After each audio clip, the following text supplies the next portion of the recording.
आत्मविश्वास और कड़ी मेहनत असफलता नामक बीमारी को मारने के लिए वह दवाई है जो आपको एक सफल व्यक्ति बनाती है। हाय, मेरा नाम आशीष है। आज की कहानी एक फेलियर थी जिसका नाम राकेश था। राकेश एक मिडिल क्लास फैमिली से बिलोंग करता था। उसके फादर एक फैक्ट्री में सुपरवाइजर थे। उनकी मंथली इनकम लगभग 20,000 थी। राकेश के फादर के ऊपर घर की सारी रिस्पॉन्सिबिलिटी थी। वह अपनी सैलरी में से ही राकेश की पढ़ाई के खर्चे, घर के खर्चे और अपनी बेटी के शादी के दौरान जो कर्ज लिए थे उनको भी मैनेज करते थे। राकेश अपनी लाइफ को लेकर बहुत सीरियस रहता था। वह हमेशा सोचता रहता था, अगर मैंने अपनी लाइफ में कुछ अच्छा नहीं किया तो मेरी लाइफ भी मेरे फादर की तरह पूरी लाइफ कर्ज चुकाने में ही बीत जाएगी। लेकिन राकेश में एक बहुत बड़ी कमी थी। वह खुले आंखों से बड़े बड़े सपने देखता था, लेकिन वह अपने सपने को पूरा करने के लिए मेहनत नहीं कर रहा था। वह हमेशा सोचता रहता था, इंजीनियरिंग का एग्ज़ाम दूंगा, अच्छे नंबर लाऊंगा, अच्छी कंपनी में जॉब मिलेगी, अच्छा घर बनाऊंगा, अच्छी गाड़ी खरीदूंगा एक्सेट्रा। लेकिन उसकी मेहनत जीरो थी। कुछ महीने बाद राकेश का एग्ज़ाम हुआ और वह एग्ज़ाम में फेल हो जाता है। राकेश का फेल होना में उसका खुद का ही हाथ था। राकेश के घर वालों ने कहा, कोई बात नहीं, अगले साल ट्राई करो, 1 साल और तुम्हारी पढ़ाई के खर्चे उठा लेंगे।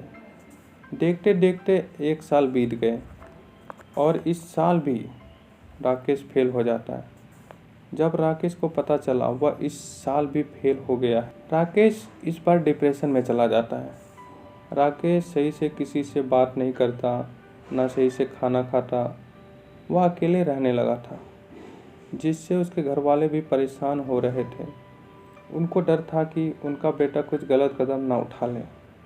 कई लोगों ने राकेश के फादर को कहा, राकेश को किसी साइकियाट्रिस्ट के पास ले जाना चाहिए।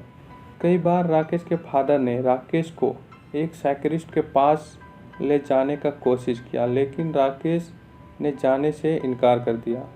एक दिन राकेश घर छोड़ के शहर से दूर चला जाता है। विंटर का महीना था, रात काफ़ी हो गई थी और ठंड भी धीरे धीरे बढ़ रही थी।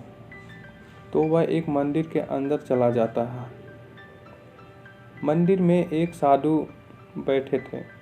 वह आंखें बंद करके ओम ओम का जाप कर रहे थे। राकेश उस साधु के पास जाता है। साधु अपने आंखें खोलते हुए कहता है, क्या हुआ बच्चा, क्या परेशानी है? तब राकेश ने कहा, क्या मैं आज रात यहाँ बिता सकता हूँ? हाँ, क्यों नहीं, ये मंदिर का दरवाज़ा सबके लिए खुला है।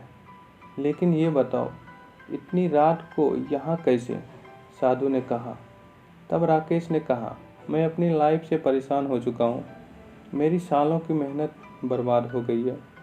मुझे इस धरती पर जीने का मन ही नहीं कर रहा है। राकेश ने शुरू से अपनी पूरी कहानी बताई। राकेश की पूरी कहानी सुनने के बाद कहा, इसे देख रहे हो? साधु के बगल में एक बुजुर्ग आदमी सोए हुए था। इसका दुनिया में कोई नहीं है और इसका एक पैर भी नहीं है। ये यहीं मंदिर में भीख मांगकर जिंदगी जी रहा है। अगर ये चाहे तो अपनी लाइफ को बदल सकता है। चलो इसकी बात छोड़ो, एक बात बताओ, अगर तुम इसकी जगह रहते तो क्या करते? मैं भीख मांगना छोड़कर मेहनत मजदूरी करके आगे बढ़ता। राकेश ने कहा, बिल्कुल सही, तुम्हारी प्रॉब्लम इसी के जैसी है। एक बात अपने आप से पूछो, तुमने जो सपने देखे थे उसको सच बनाने के लिए कितनी मेहनत की थी? तब राकेश को अपनी गलती का एहसास हुआ। वह सुबह होते ही अपने घर पहुंचता है और पुरानी बातें भूलकर इस बार इतनी मेहनत करता है कि वह फर्स्ट रैंक ले आता है और राकेश को एक अच्छी कंपनी में जॉब भी मिल जाती है। सपने देखना बुरी बात नहीं है, अगर सपने को पूरा करने के लिए वो मेहनत नहीं है ना, तो बुरी बात है। कहानी कैसी लगी एक कमेंट बॉक्स में ज़रूर बताना और साथ ही साथ चैनल को सब्सक्राइब भी ज़रूर कर देना। धन्यवाद।